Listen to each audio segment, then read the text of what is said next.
Okay, it's 9 o'clock and I'm going to get started. I know we only have 32 people on and we have like 80 some registered, but I'm going to go ahead and let me share my screen. Okay, Roz, let me know if anything's not coming across the way it's supposed to, okay? Okay. All right, so thank you to everybody who has joined us. We're going to be talking about some of the changes that are coming very quickly here to the Woman-Owned Small Business Certification Process. I'm Philip Lupke. I think a lot of you probably already know me. A good portion of you are in my service area. I'm the Government Contracting Advisor in Bozeman. And Rosalind Dix is joining me on the line. She's in Billings. She's the counselor over there. Say hi, Roz. Hello. So just a few things here before we get into the meat of the presentation. If you did not type your full name when you logged into Zoom, please help us out and go ahead and type it in the chat box now so that we can track you. We have metrics that we have to shoot for, and there's rules that the funding agency that funds us asks us to do. So that would help us out a lot if you help us track who's actually participating in the webinar. If you do have questions throughout, go ahead and type them in the chat box, and Roz is going to help me monitor the chat box. And if it's relevant to what we're talking about right there or it's urgent, we'll go ahead and address it. There'll also be time at the end for questions. So if you don't like to use the chat box and you'd rather ask us the question yourself, you can raise your hand and we'll go ahead and answer it then.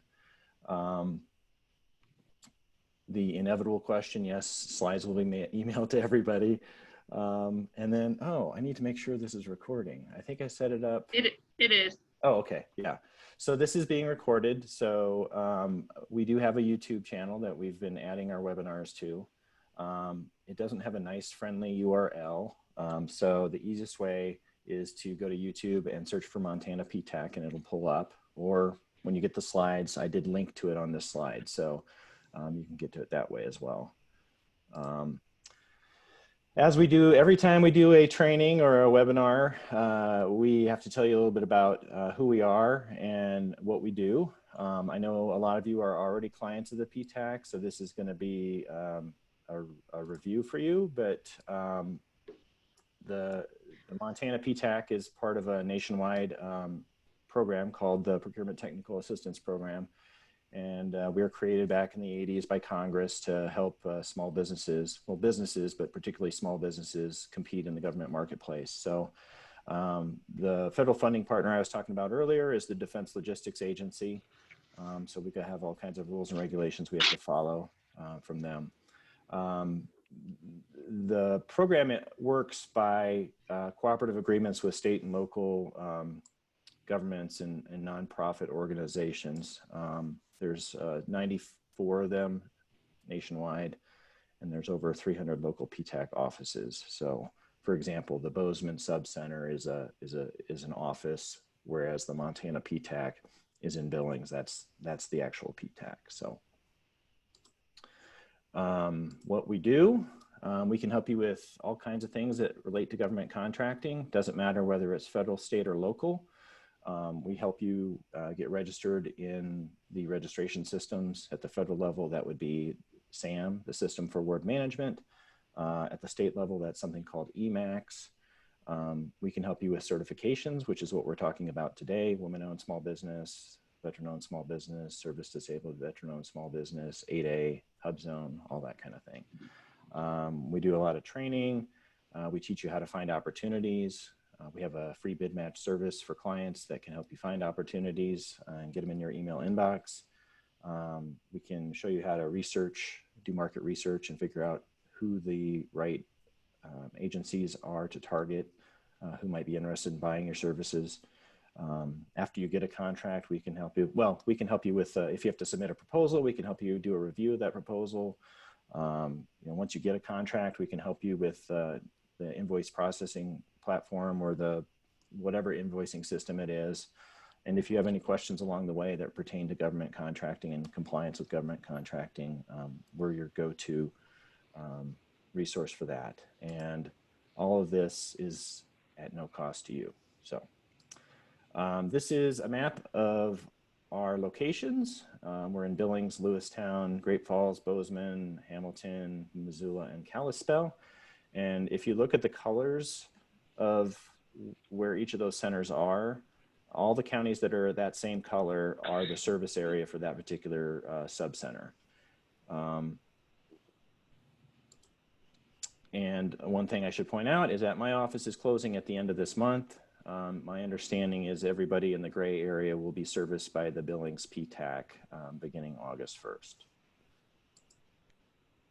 If you're not already signed up to be a PTAC client, you can go to montanaptac.org, and in the upper right-hand corner, there's a link that says sign up for services. And if you click on that and fill out that form, the appropriate PTAC counselor will get a note, and they'll reach out to you and follow up.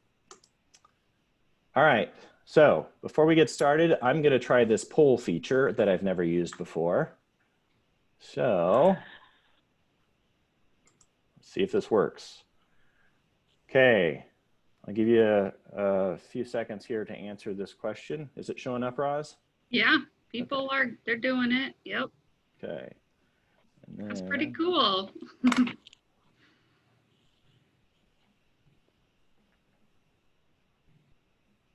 Not a lot of third-party certified. Oh, you guys probably can't see this yet. Let me do a few more seconds here.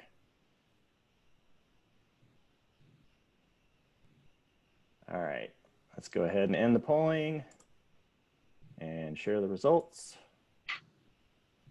Okay, so can you see it, Roz? Yes. Okay, so it looks like most of our attendees here are self-certified as women-owned small businesses or economically disadvantaged women-owned small businesses.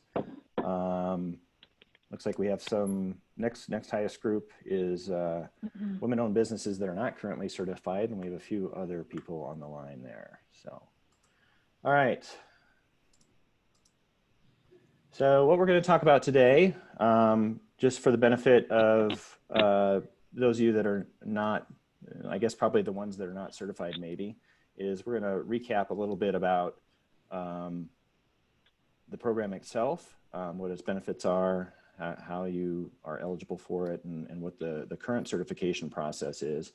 And then I'm going to talk about really what's the meat of this webinar, which is what the changes are that are coming up here very quickly, and then how you can prepare for that.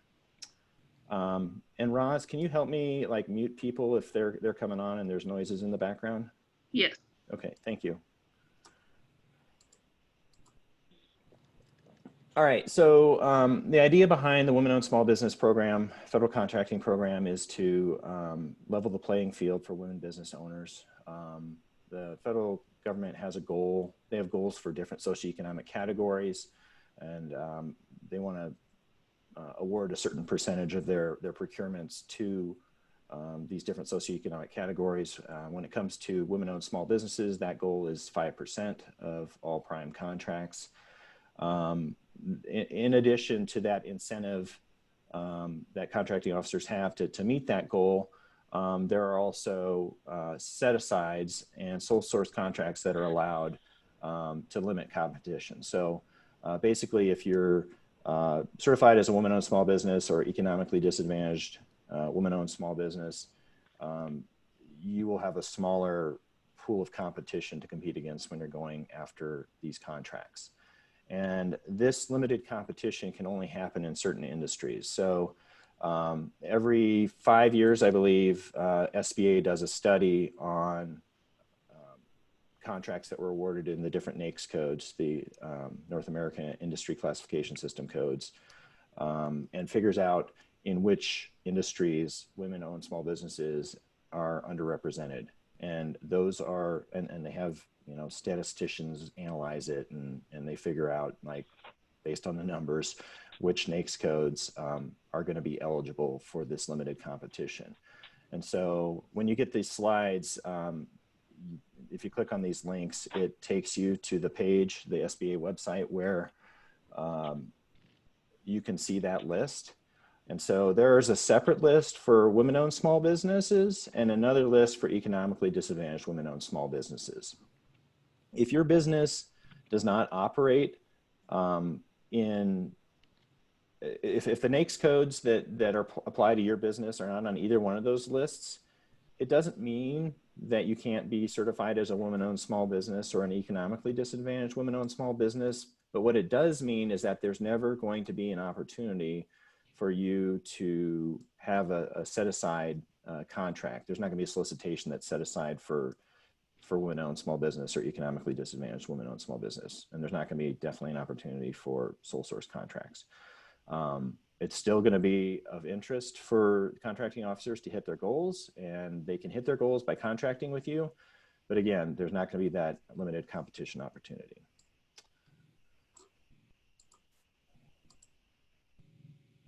All right, so how do you become eligible as a woman-owned small business? I cannot tell you how many times I have had a male client talk to me about their business and tell me that they're a woman-owned small business because they've set it up so that their wife is the majority owner.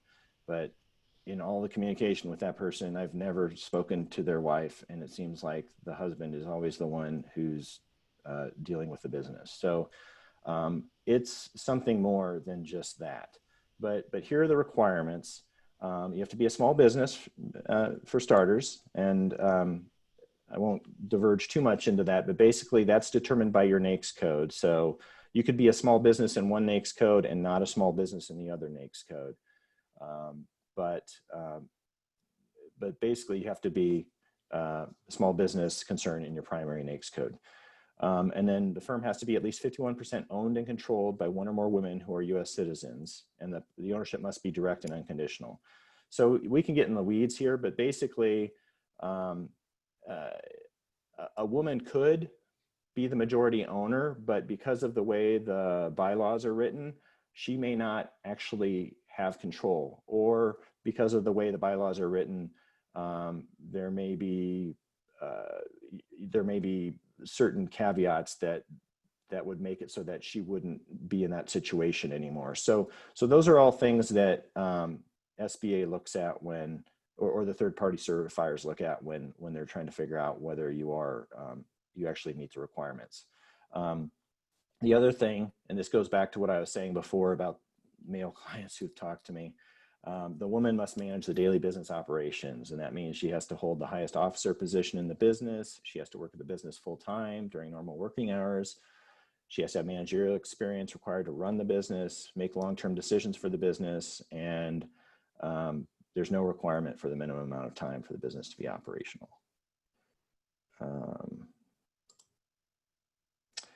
So for economically disadvantaged women-owned small businesses, the requirements are the same as women-owned small businesses, and then the woman has to be economically disadvantaged. And there you can see what the criteria is for being economically disadvantaged. Personal net worth less than $750,000, tells you some of the details about that, what's excluded. Adjusted gross income averaged over 3 years is $350,000 or less. Fair market value of all assets is $6 million or less. And then if married, you have to provide separate financial information for the spouse. This slide is just to demonstrate the way these, I don't know whether you call them two different programs or two different parts of the same program, but the way they interact. So if you're an economically disadvantaged woman-owned small business, you're automatically a woman-owned small business. It doesn't work the other way around though. So, you know, basically the stricter qualifications are for the economically disadvantaged women-owned small business. There was something else I was going to say on that, and it completely has slipped my mind. So now we're going to take a look at what the current certification process looks like. There's two ways that you can get certified right now. One is self-certification, which we'll talk about in a second, and then the other way is through third-party certifiers. And so there are 4 organizations that the SBA has approved to provide third-party certifications. They're listed there, and I believe they're also hyperlinked. Yes, for some reason the color didn't show up, but when you get the slides, those are hyperlinked in case you want to click on those. Depending on which organization you go to, there are different fees and processes. In some cases, you'll pay for the actual certification. In other cases, you'll pay for membership in the organization, and then certification is included for free. I don't know if it's still the case, but I know for a while there, the Women's Business Enterprise National Council was only certifying women-owned small businesses and not economically disadvantaged women-owned small businesses. So if you do decide to go this route, you want to definitely make sure you understand what their unique processes are, because they may vary a bit from the SBA's. If you do go this route, you still are required to register at certify.sba.gov and upload proof that you've been certified through this third-party certifier. So in some respects, it's an extra step, but you are having someone other than yourself saying, yes, this person is a woman-owned small business, or yes, this person's business is a economically disadvantaged woman-owned small business.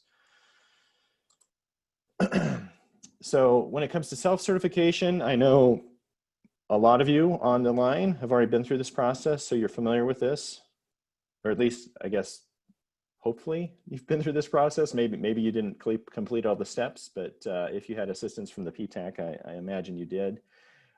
Basically, you have to be registered in the system for award management. And the way that SBA wants you to do it is that when you're registered for the first time, they don't want you to check the boxes for women-owned small business or economically disadvantaged women-owned small businesses. They don't want you to do that until you've actually completed the other step.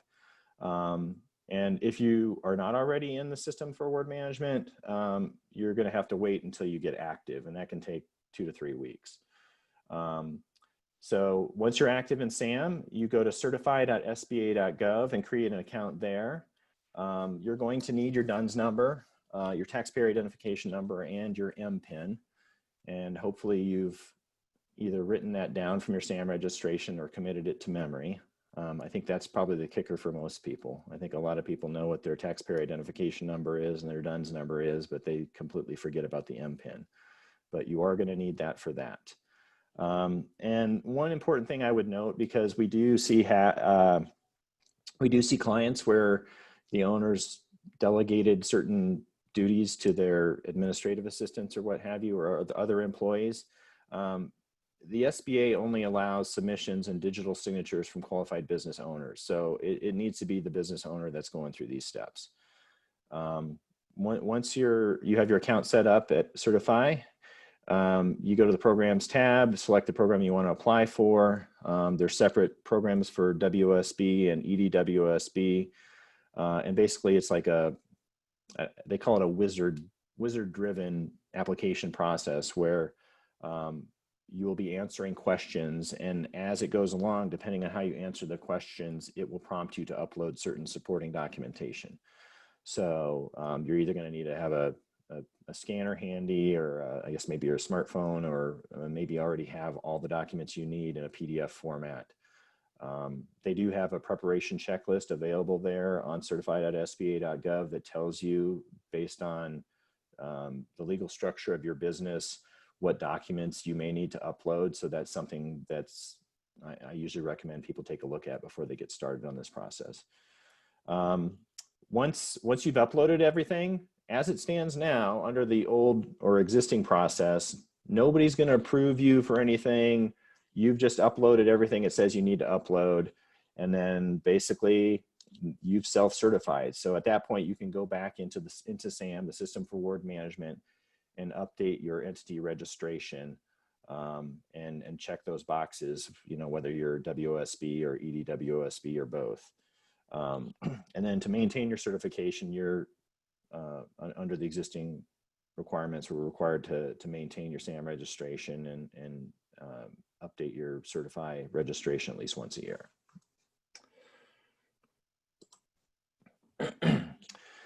So why are they changing this? Well, I will tell you, if you go to the SBA website, you will see these things here at the top. They're improving the certification process. They're making the customer experience better. They're making it easier on contracting officers to award contracts to WOSBs and EDWOSBs. They're strengthening oversight and they're maintaining the integrity of the certification process. But really, some background, and you've probably heard this before if you've talked to any government contracting advisors in the Montana PTAC, but Congress said several years ago, I don't remember the exact year, but they said that self-certification was not allowed for the woman-owned small business federal contracting program. And SBA, for whatever reason, dragged their feet. And, you know, there was some element of people thinking it was unfair, I guess, that every other socioeconomic certification was free, but for the women-owned small business certification, the only option was to go through these third-party certifiers where there was a cost. So you had different people, you'd have attorneys saying, you know what, Congress said self-certification is not allowed, you shouldn't be able to do that. And they advise clients that they should always go the third-party route. So anyway, basically Congress got fed up with the SBA not doing what they said and what they wanted them to do. And they put specific directives in the 2015 National Defense Authorization Act. I'm sorry, that's probably the one that originally was, but recently they put more teeth into it and basically told SBA that they need to do this. They need to make available a certification process. So that's what's kind of culminated in all of this. And if you want to read the details and the actual final rule, you can go to the Federal Register. I've linked to it here. The final rule was published in May of this year. So what's changing? Well, SBA is going to provide a new free online certification process for WOSBs and EDWOSBs. They're also going to honor certifications. So if a firm is already certified through the 8A program or as a service-disabled veteran-owned small business or veteran-owned small business through the VA, they're going to go ahead and honor those, provided that those candidates also meet the eligibility requirements. Obviously, you're not going to have a male-owned, veteran-owned small business automatically be qualified for the woman-owned small business. So I think the idea behind that is it's going to lighten the load and make it a little bit easier to get more entities certified in less time, which is obviously beneficial to everybody. So SBA is going to continue to allow businesses to use the third-party certifiers, and they're going to eliminate the current self-certification option from the certified.sba.gov website on October 15th. So we'll go into a few more details here. Oh, but before they do that, one thing that I thought was interesting, I was on a webinar from the SBA where they were talking about this, and they said that they were still going to permit businesses to identify as women-owned small businesses in SAM and get contract awards and have the agencies count them towards their goals, even without them going through the certification process. So it sounds like once this is in place, you can go ahead, and if you don't want to go through the process and be eligible for set-asides and sole source contracts, you could go in and check the boxes and basically say, yeah, I'm a woman-owned small business, and agencies would still get credit for contracting with you.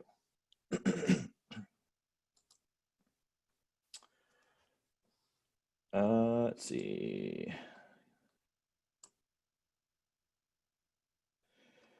So Christine, I'm gonna hold your question here because I think it's gonna be addressed in the next slide or two. So timeline, the current self-certification process is going to be available for firms until October 15th. And I'll tell you why that's important in a future slide here. If you're currently self-certified and you don't have very good, well, I shouldn't say that. if you're currently self-certified and you want to download all the documentations you had previously uploaded to certify.sba.gov, you're going to have to do that by July 15th, which is in 5 days. So for whatever reason, the SBA has decided they're apparently not going to use this new certify.sba.gov. They're going to set up another platform and they're not going to transfer documents over. So most of you probably already have your documents, I'm sure, filed nicely in a file in a PDF format on your computer. But in case you don't, you may want to log in and download all your documents from the repository here in the next 5 days. Starting on July 15th, again, which is 5 days from now, you can begin submitting applications under this new certification process. And then on October 15th, SBA will begin issuing decisions. So let's see. They are, if you were already registered and certified at SBA.gov, you've probably been getting notices about this. They're supposed to be proactive in letting people know about that. Let's see. Okay, thought there was something else. All right, so the new SBA certification process, you're going to submit via the new platform beginning on July 15th. And one of the reasons I held off on holding this webinar until today, July 10th, is I thought, they probably will have all the details ironed out and released at least a week before. But I checked again this morning and they have not released additional details on their website yet. So we don't know where you're going to go to submit via the new platform. We don't know what that's going to look like. Hopefully it'll be as easy as Certify has been. But all that's changing here in 5 days and we don't know what it looks like yet. So that's fun. Some of the restrictions that SBA has put on themselves in trying to make this transition happen quickly is that they have 90 days to process an application and the caveat is that it has to be a complete application. Obviously, if it's an incomplete application, they can't process it. And then the entire review is going to happen within this new certification system. SBA will issue you a formal letter of approval or denial. If you're approved, obviously you're certified and you can go forth and be happy about that. If you're denied, you're not going to be able to reapply until 90 days have passed. And you will have, in order to reapply, you have to correct the initial defect. At this point, there's not a formal appeal process. This last bullet point, I'm not sure what the status is on this, but SBA is really hoping that they can get GSA, the Integrated Award Environment, who handles SAM, to integrate your certification status in SAM so that contracting officers don't have to go into this separate system to review your documents to know that you're actually certified. They're trying to make this easier. Basically, it sounds like it won't be like a checkbox that allows you to check it. It's something that if you've gone through this process and you've been through this new system and you've been certified, that should show up in your SAM profile. That's the plan. Again, the details have not been released yet, so we'll have to wait and see what happens with that, but that's the intent.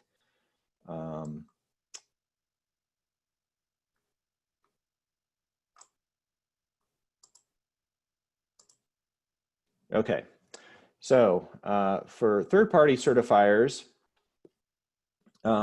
if you have third-party certification, between July 15th and October 15th, you should create a new account in the new platform and submit your application by uploading your certificate that is provided to you by the third-party certifier. We don't have anybody on the line here that's third-party certifier, so this probably is irrelevant, but that's the process. After October 15th, third-party certificates will provide demonstration of evidence for the certification process.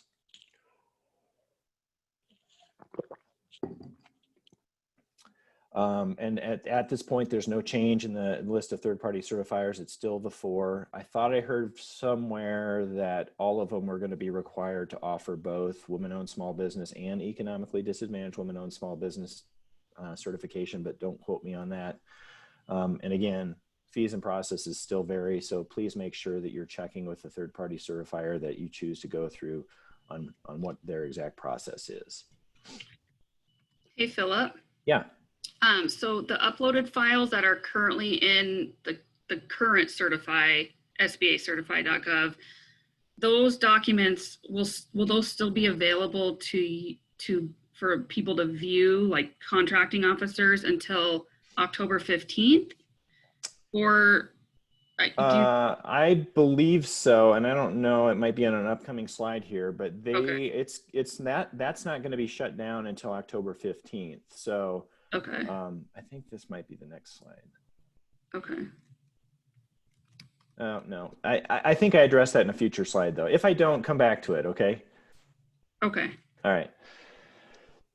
So other program changes, we already talked about this, but basically, if you're certified through the Center for Verification and Evaluation with the VA, or if you're a current 8A firm, you can use those certifications to get into this program. And let's see, basically you have to submit your most recent certification from those entities, along with the additional documentation showing you're owned and controlled by one or more women. On the 8A, it looks like if you're already enrolled in the program, you have to submit your most recent annual review letter, or if you're in your first year, your program acceptance letter, and that satisfies the qualifications. The other thing that's happening,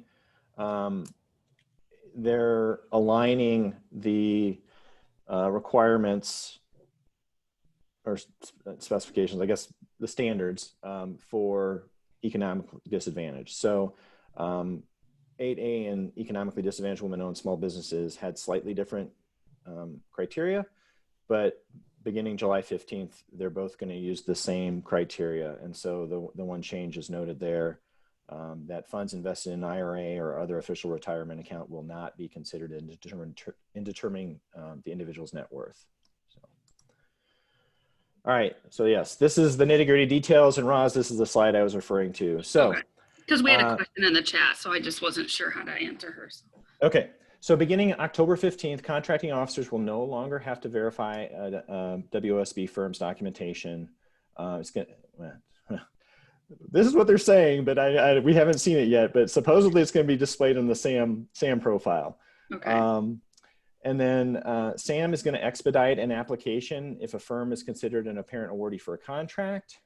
So instead of taking 30 days to review, they're going to take 15 days. And then as far as like the timing of, okay, I'm certified under the old system, you know, when am I allowed to respond to what certifications? That's what these last two bullet points deal with.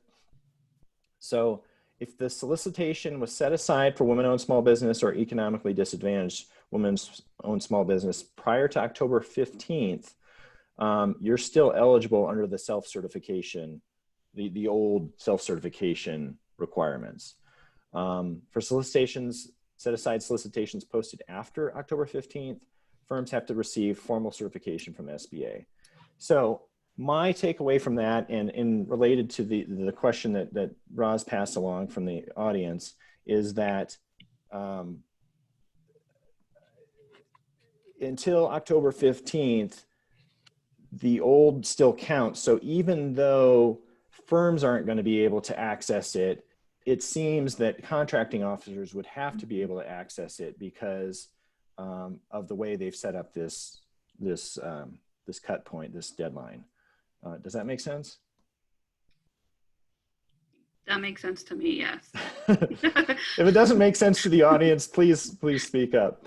And God, there's something else I was going to mention on that. Oh, maybe it was in an earlier slide and it just didn't trigger with me, but basically on October 15th, certified.sba.gov is going to be, you're no longer going to be able to access it. So. And we had another question, and I answered it already, but I guess I'll just get your opinion. Somebody asked if they weren't already self-certified, should they hurry up and do it, or should they just wait? And I said just wait until the 15th to start, because then they're not duplicating their efforts. Would you say that's right? That makes sense to me. you know, technically, you know, if there was a solicitation that was coming up that was set aside and they wanted to respond to it, True. they could go ahead and get self-certified now so that they would at least be in that status until October 15th. True. That's But true. if that's not the case, then I would just go ahead and wait. Like if you're just trying to get into this, you're just exploring this for the first time, I would wait. I wouldn't mess around with having to do this twice. Yeah. Okay. So, all right. So how to stay up to date on the changes. Since I was not able to share with you all the details I wanted to because the SBA hasn't released them yet, this is going to be an important slide. So SBA.gov/WOSB ready is the website where things are supposed to be posted. So if you want to keep checking that and find out what the latest is, I would encourage you to do that. The SBA's website, Women-Owned Small Business Federal Contracting Program website, has frequently asked questions that I did notice they've been updating. And every time they update it, they put a different version number on it so you can see whether it's changed since the last time you looked at it. And then they have something which is called a certification options table. And I should probably pull that up. Let's see.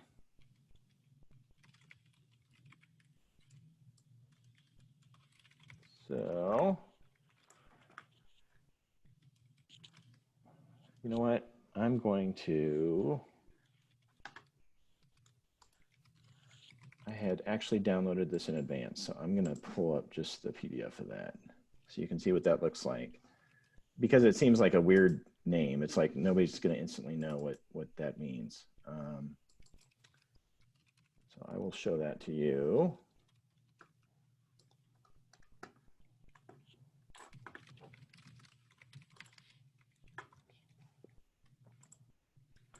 All right, so basically it shows you, depending on whether you're a new applicant, a self-certified firm with active contracts, or you don't have any contracts, whether you're third-party certified, 8A certified, or CVA, it tells you what the regulations were before and what the regulations were after.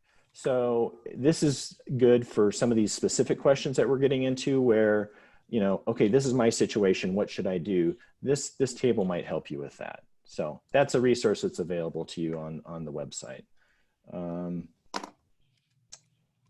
I've lost my screen. There we go. All right. Again, I mentioned before, if you're already registered and certified at SBA.gov, they're supposedly sending emails out. I'm not registered in there, so I haven't seen what's been sent out, but hopefully they're keeping you updated and informed through that. And then if you have questions at all, again, the Montana PTAC is here to help you with anything as it relates to federal contracting. The Montana District of the SBA is available, and then the Montana Women's Business Center are available to answer questions that you have, and other SBA offices, and I think SCORE even might be able to assist. So here's the contact information for me. And Kelly Dixon wanted to be on the line today, but she had another conflict. So she asked me to share her information. So that's there. And again, you're going to be getting these slides, so you'll have this, so don't worry about scribbling this down. And then here in Bozeman, we have the Women's Business Center at Prospera, and there's the point of contact there. There's also a sub-center for the Women's Business Center in Hamilton, which is also a sub-center for the Montana PTAC. So there's the contact information there. The Women's Business Center offers other assistance as well. They offer no-cost business counseling, trainings, loans, and grant assistance. So there's that. All right. It was a short webinar, at least I thought it was. Any questions at this point?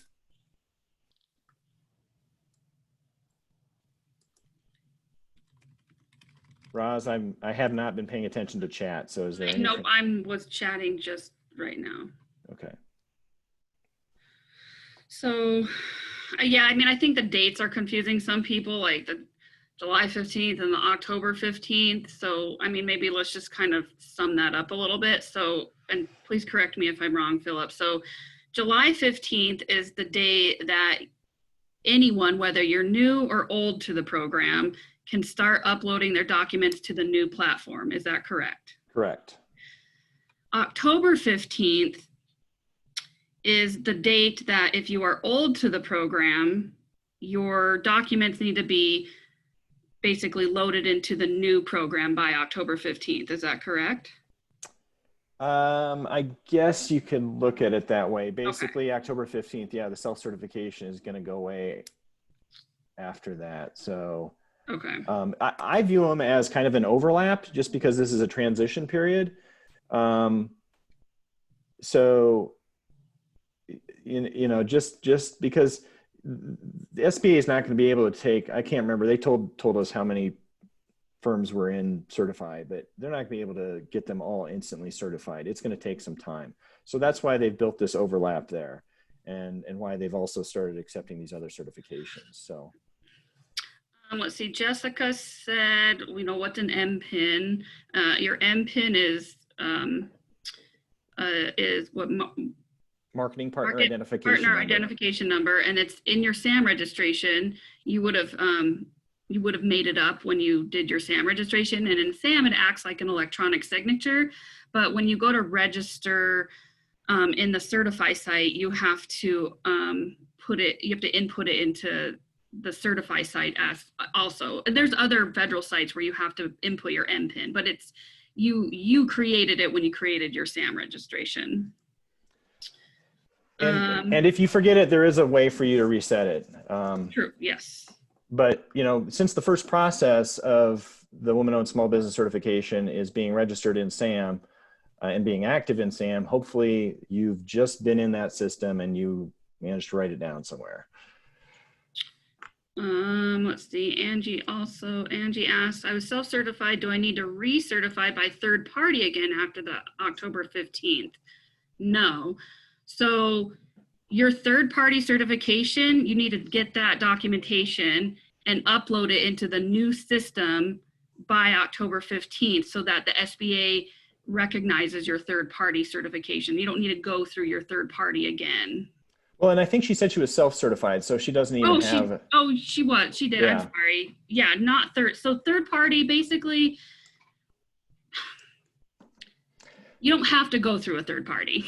Yeah. So the way we used to advise, well, I shouldn't speak for Roz, but the way I used to advise clients, I said, you know, Congress said, and this is, keep in mind, this is under the old system. This is not the new system. Congress said that self-certification is not allowed. So you should really probably be using the third-party certifiers, but I understand that there's a cost associated with it, and business owners may decide that they don't want to pay for something like that, in which case the SBA has made self-certification available as an option. Just know that some attorneys didn't think that that was, you know, legitimate. So, right. So that was where we were before. So nothing about this new system requires you to go to third-party certifier route. There's now a system, just like there is with the E.D.W.O.S.B and the hub zone and whatever, where the SBA is managing this certification process. Let's see here. Let me make my chat bigger so I can see. And yes, Carol, third-party certifier is still accepted under the new certification process. Yep. Okay. Let's see, I'm currently self-certified. Can I recertify after July 15th without using a third-party certifier, or do I need to pay a third-party certifier to certify? Yeah, we just addressed that. Did that. You don't have to. Don't need to, nope. Will existing WOSBs be reviewed for compliance? I.e., will new regulations help weed out men who have certified under a non-participating female? That's a good question. Have you heard anything? Like, are they gonna? They're gonna review all the existing WOSBs once they upload their documents in the new system, right? Right. So I guess you could, if there's someone who has incorrectly self-certified as a woman-owned small business, it's really a male-owned business. Under that caveat that I mentioned on that one slide, they could still say in SAM that they're a woman-owned small business, and the contracting, you know, the federal agencies could still get credit for contracting to them as a woman-owned small business, but they would not be qualified for any set-aside. They wouldn't be qualified for any of the limited competition solicitations, so they wouldn't be qualified for set-asides or sole source contracts.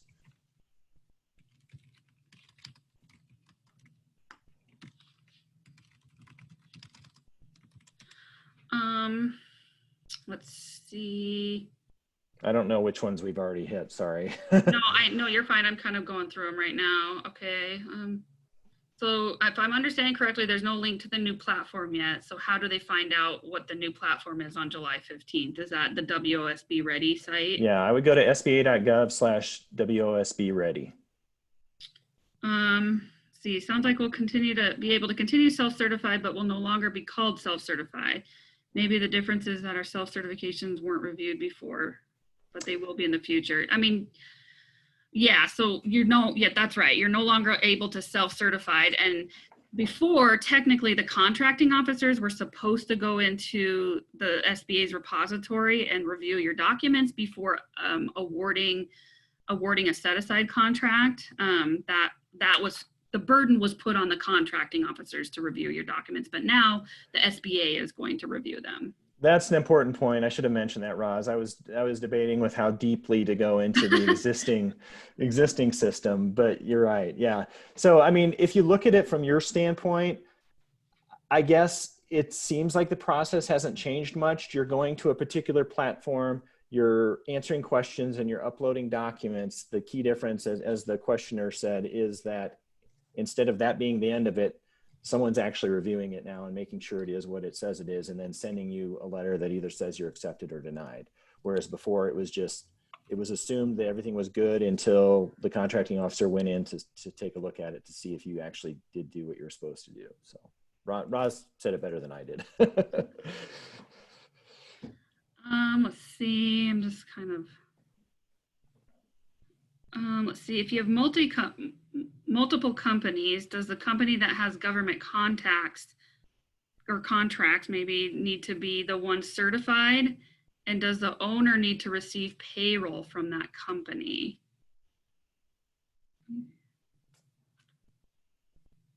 I don't understand that. Basically, though, certification would be for each company. So you're Right. not, as an individual, getting certified as a woman-owned small business or economically disadvantaged woman-owned small business. Each entity, each company would have to get that certification. And I will say, I have a client who has 2 businesses, and she could only get one business woman-owned certified because I talked to Kelly Dixon about this, has been a while, and she said that it's not possible. They don't view it as possible for a woman to work full-time in multiple businesses. So I don't think you can, is the answer. Interesting. Yeah. Unless Kelly's wrong, but she is with the SBA. So right. Let's see. I know that was an issue with service disabled veteran-owned and veteran-owned small businesses. The CVE was a stickler for a long time, insisting that you couldn't run a business and be working full-time elsewhere. But if you have a startup and you're doing it in your spare time, and until it gets to the point where you can become full-time, it seems like it's a little unfair. But let's see, Maribel asks, if after October 15th, you are still waiting for an approval letter, can you win awards or go after solicitations that are set aside for E.D.W.O.S.B or WOSB? I think you're going to probably have to wait. Well, yeah, again, there was that one slide that said that if you're the apparent awardee, then the SBA will expedite it. So I guess you could probably respond. You could go ahead and submit your quote or proposal or bid or what have you. And then if you end up being the potential awardee and you haven't gotten that approval yet, then the contracting officer can say to the SBA, hey, can you expedite this because we need to award this? That's the way I understand it working. So.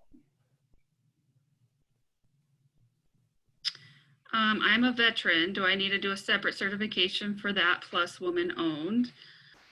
I can't remember what they said about that. Are they accepting the CVE?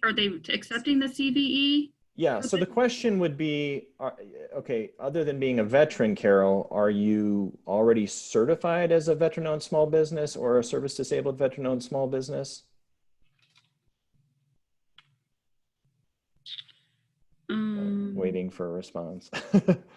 No, not certified yet. Okay, So I guess, yeah, it would be up to you. If you wanted to get certified under both, I mean, you can get certified in as many as you qualify for. So if you're a woman-owned small business, you can get certified for that. If you're a veteran-owned small business, you can get certified for that. If your business is located in a hub zone and you meet all the eligibility requirements for employees, you could get certified for that. Nothing about, this isn't like an either or. So you can be certified in as many of these different programs as you qualify for.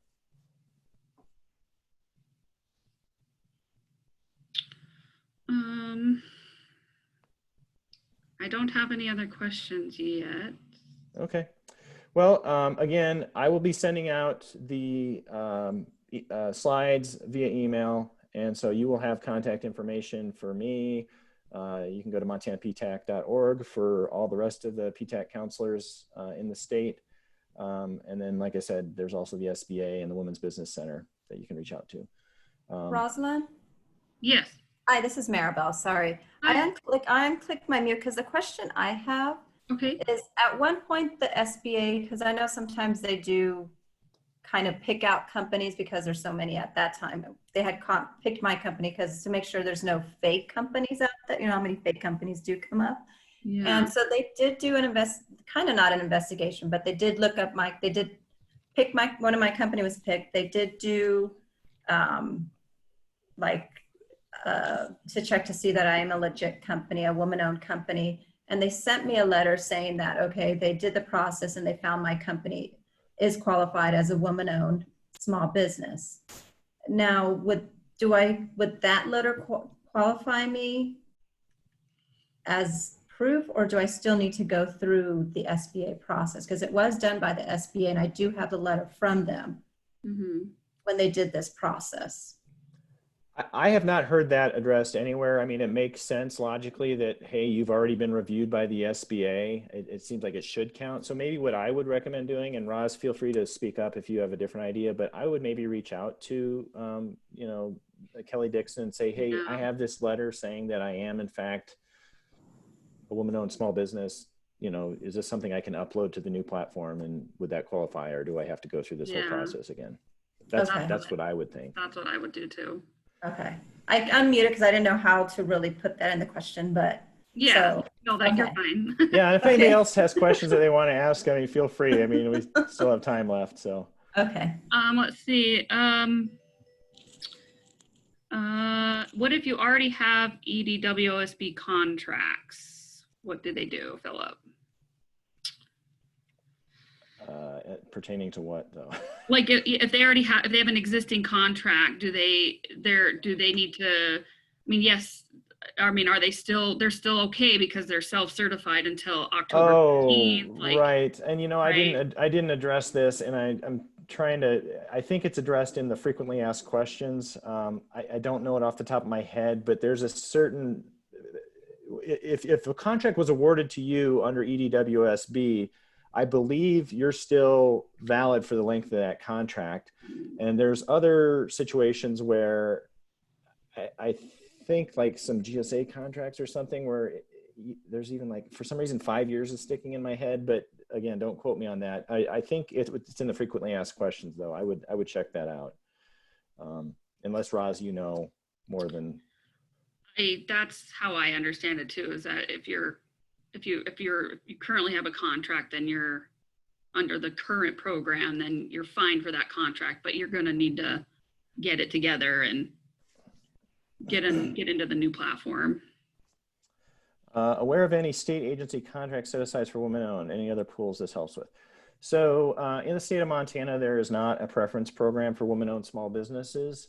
There is something that's called the Disadvantaged Business Enterprise, and that is managed through the Montana Department of Transportation. And so there's certain requirements that highway projects that have federal funding provide a certain percentage of the subcontracts to, or maybe even the prime contracts to disadvantaged business enterprises. And so you can get certified that way, but there's not, people get those confused a lot. It's not it doesn't, they don't, the DBE program does not operate like the SBA's Women-Owned Small Business Program and vice versa. And so, and they don't, you know, you qualify for one, it doesn't qualify you for the other. Although I have heard some talk that that's something they might look at some point, but yeah. Is that it? I haven't seen anything else come through. All right. Well, thank you, everybody. Again, if you have questions, feel free to reach out to us or the SBA or the Women's Business Center. Okay. I hope you enjoy your weekend. Have a good day.